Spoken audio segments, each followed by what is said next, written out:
Les amoureux de Bibiche Mbombo Coach, est-ce que ça va chez vous? Si ça ne va pas, ça va aller. Cliquez à cette cloche de notification pour ne pas rater l'une de nos prochaines vidéos. Abonnez-vous et partagez, surtout vous partagez et que ça la biso vrai kitoko mes amours. Cloche de notification ana. Ou appuyer kaka ou cliquer wana all notification. Soko appuyer wana en tout cas ba notification nyonso ou koya en tout cas beaucoup raté en côté. Voilà, tokolobe la Peniel Kalambay. Et non, Peniel Samba. Alonga Jack Kalambay Kala. Peniel Samba. Na jackpot. Peniel mobile ne mususu ya sika jackpot. Quand j'ai vu la photo aujourd'hui na kamo nabi jackpot don na tuni confrère moko, confrère nangai mo boyebi pe bien. Ah son atangi comme on est dans boye baye. Na tuni ngabi est-ce que réellement jackpot bazana bolingo na Peniel. Abi oui. Oh. Mais quand on a jackpot, on a jackpot. Oh, maman nangai. Biso bana South Africa nzambe to loba sima. OK, bon s'abonner, vous partagez na nous pour to loba. Bon la émission tina souka vraiment na yebisa bino ba vérité nga na kamwe na bi nzambe kishasa makambo Oh. Tu as na combien na jackpot? En tout cas na kamwe, en tout cas vraiment na kamwe. Il a fallu que écoute na Jomoro abenganga tokutane na tol du fleuve on a pas azofa na tête du fleuve donc nazo vraiment contretemps mon contretemps ngai na masala mususu donc wana za vraiment master za vraiment vieux donc bon fait to ebani na South Africa bon fanda wana boyoka pour kanda makasa mona mwasio. Bonne fête de Noël à tout le monde bonne abonné sur bonne fête de Noël. Bon fête na Yesu Christo, Nzambe azana bino, bonne fête à ma maman chérie, maman Galastrid, bonne fête à tous mes abonnés, à toute ma famille. Je vous aime bien. À bateau nyoso balinganga na bateau balinganga te boko tabo s'abonner. En tout cas ba programme eza bien. Bota la rapé ba gag. Eza bilo kwa sikato koti la bilo na chaîne pour bo misa nango. Dans ba projet eza ebele. Mais ceux qui ba gag wana pour ba projet zebele to bando sa ba analyse to bando cha pe ba gag et ça la biso bien donc to mixaka to qui analyse to occuper moi gag to ce qui moi dans ba projet zebele bon s'abonner voilà je prends trop de temps sorry voilà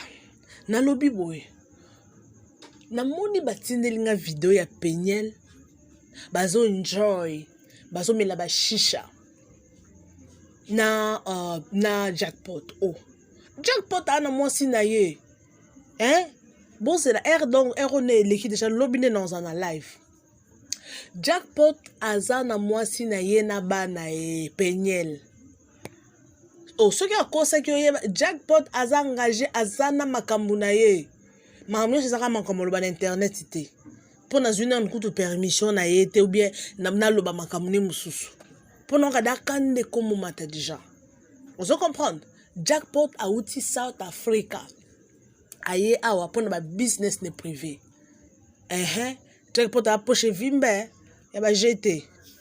Na ba misomo to sala na ye na 100 tonnes. Na éviter to na masa na ngai do bokwala to zora to liara bien. A solisa biso très kitoko de jackpot a solara bien. Donc jackpot il est engagé avec sa femme à la maison et des enfants. À part on a za mamne mususu. Na habité sur mon comprendre mamna loba. Na moni photo lelo, moi je ne savais même pas. Na yoka ka soupçon mo que non jackpot a comment na garçon mo jackpot boy. En tout cas na confirmé quitté. C'est aujourd'hui que je récite de photos pour me dire que Peniel ba comment ko enjoy parce que na ebike afanda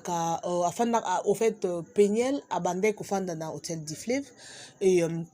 c'est à partir de là de bakutanake. Bon, histoire ezabo ina mukuse. Bola nana nutina en tout cas bola na vidéo tina suka please. Donc ça la live to tika ya bino temps bo bengaka. Mes amours, les abonnés de Bibiche Mbombo za kiti mofanda. Jackpot a outil South Africa, aye na Congo. Pour actuellement moi je suis au Congo. Aye na Congo awa.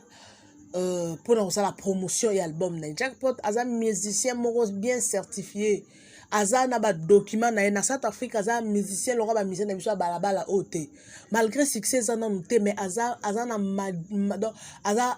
bien encadré aza ba document nyonso aza reconnu na communauté sud-africaine aza en fait na ko loba aza ba niveau moko boy mais loko ezangi kaka moi succès kaka ne lo ezangi ayaki na kina à part ba business na ye ayaki ya ko luka visibilité et puis ça ba business ne mususu mamso akati kuna ko loba kute on se comprendre mamso kuna ko loba kututi na ko loba on live amo ye mo so a permettre to loba aye enfin dans tête du fleuve avec na pour sa promotion bah ça qui ba émission na ba Aidor ba Ken Piana ba Mike Lokamba ba ça qui ba émission parce que ça ba chaîne ça suivi hein ba film wana ba Africa Lengi wana eza chaîne moko ils a vraiment suivi à ça qui ba émission na peu ça qui peut makambu ba comme peut déjà ko ba donc souci na ça que non aye parce que ça la musique t'es bien ba clip ne akano jackpot wana bozo mona azana chicon bot na do ko na im sabino il y a dépensé à mon $25,000 à dépenser 50 000 rand d'euros à voir combien il y a combien bah $15,000 20 000 c'est combien à dépenser mongo pour na ça ba promotion ba clip na azana ba studio ba tena on ba blog on est tout dans ba moné ka mais ce qui est vrai azana moi et loko na à vivre bien ce qui est vrai basala ba bazana ba wera bazana ba en tout ba monsieur belé on se comprendre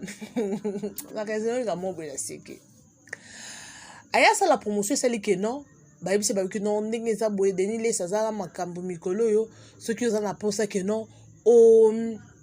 hommes succès il faut kutana na okutana na kisa on l'appelle comment okutana na denile si après son succès et tout alobela kayo denile si tellement za close na penyel nego sala ke non bakuta na penyel balingani na penyel ya balingani na penyel bolingo mananga kolo balobi mananga kolo parce que l'autre oza mukusi toza vraiment mulaiti bakuta na penyel mananga kolo baloba do bolingo benga lo lango lo kita biso baloba to benga ngo mananga kolo basel bolingo na bango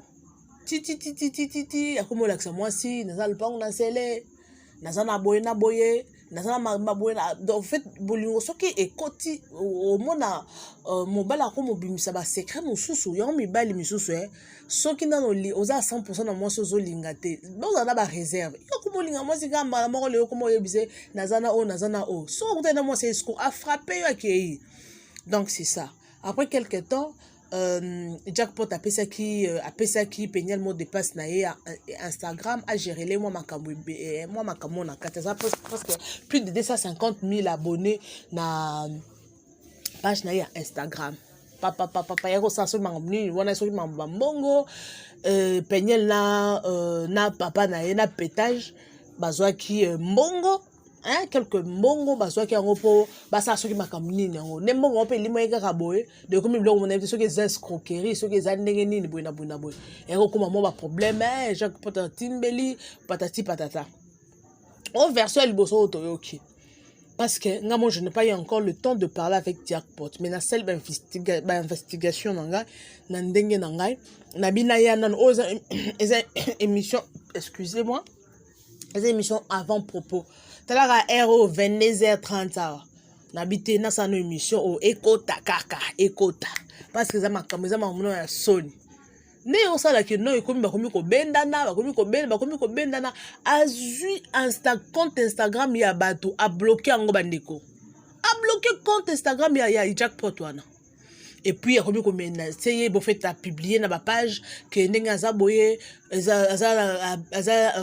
asa abusé conjugalement ndenge azaboye violence conjugale ceux qui n'habitent conjugale ngo conjugal to bi que non ezaraso ba marié na habité bino boye ba maramo ebele conjugal ngo ezaka ba copain copine bo conjugal ah bon na habité hein violence conjugale ba beti et pas mike ezaki violence conjugale I don't know ce que c'est ngo awa pe et pas Jackpot violence conjugale Jackpot ana mwasi na e mwasi kitoko ça peut congolaise de congolaise de mwasi bebe na bana ne kitoko ça kuba sekite na ebite mbali kandenge bazala boye na akia koye na penyel nga na kamwe lelo yo akomi ko menacer akofunda jackpot na justice boye na bite bakuta ki ba anglophone South Africa kuna maloba English yepe kuna na États-Unis English na si bolingo zakika ya l'anglais et les loyo akangi compte ya Instagram ne yaya kanga ne na zabo na kemba na ba abonné ba ne na bonde ya ba abonné bo s'abonner boy moi 4000 ou 4600 ba abonné na ba zaboy moi 4000 ya passe mais les lots na réussi au 200000 yo ya o bloquer un compte ka boy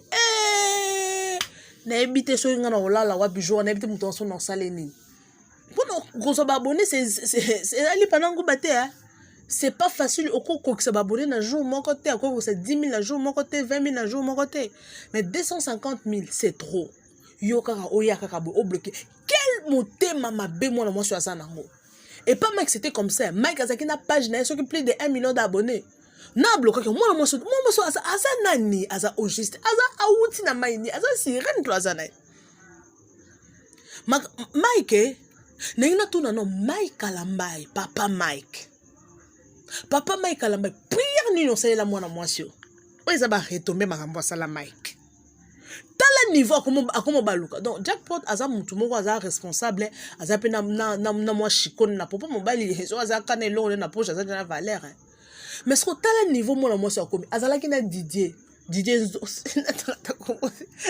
nani Didier ko peut ebi kombolete bakanga photo na Dubai ba enjoy ba ke Goma ba ke kopesa Didier aza wapi les loyo akomi na jackpot ba parents baza wapi ba parents ba parents ba trou na ko sebe na makambo te parce que boza ba parents na habité na minute so ba ofin sende bino bazo fingi sende bino ba parents na habité no ki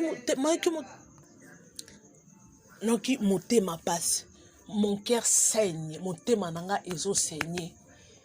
pona nini mwana mwasi pona nini kokoma tina niveau oyo ça c'est la sorcellerie ce sont de malédictions et ça mauvais sort et ça envoûtement et ça comment n'habite loninga na koloba na bomi mahamsuko na loba sima mama amsusu na koloba sima pourquoi frère Mike asala nini yango frère Mike zala na bana yo po bana bakokola na maman aza na éducation ya boeta maman azo ba biloko ya buzoba comme neti bana na combien de mibali ya opposante frère Mike papa soki sa jour okanga na États-Unis kuno ofana na États-Unis po bokola bana na yo kende bokola bana na ofana na États-Unis okotika bana na yo pa genre ya maman boete bota no niveau alors bien akifunda jackpot la justice afunde na justice po ceux qui basali mabe ba s'abuser na donc au long des États-Unis donc oyo sala vie na bengo soni oyo sala ceux qui vit nini oyo sala ngo na Congo l'hôtel du fleuve mokili bato muso bayoka soni te soki ozoka te soni pona yo te yoka soni ata pona bana na yo pona ba parents na yo soko famille bazate est-ce que famille a penyel papa na aza potito ko batati na ivo akolo bata papa parce que papa a pasteur je me trompe pas moi mulo pa yambaka na émission moko boy papa a pasteur mais non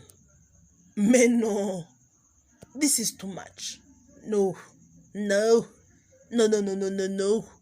oh is na bisa yo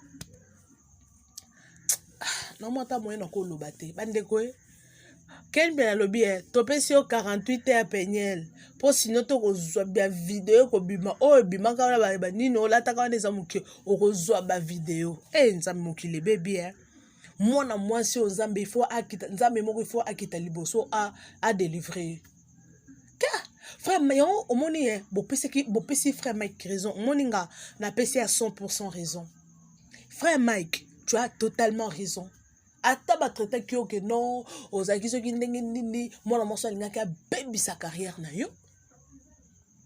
mwana mwasi alinga baby sa carrière frère Mike non je vous dis le na baki na loba mingi te lobi to na live to kosola together na bino makambo eze ebele tuku mekin eza mais ngana bino on se retrouve déjà demain ciao pour aujourd'hui.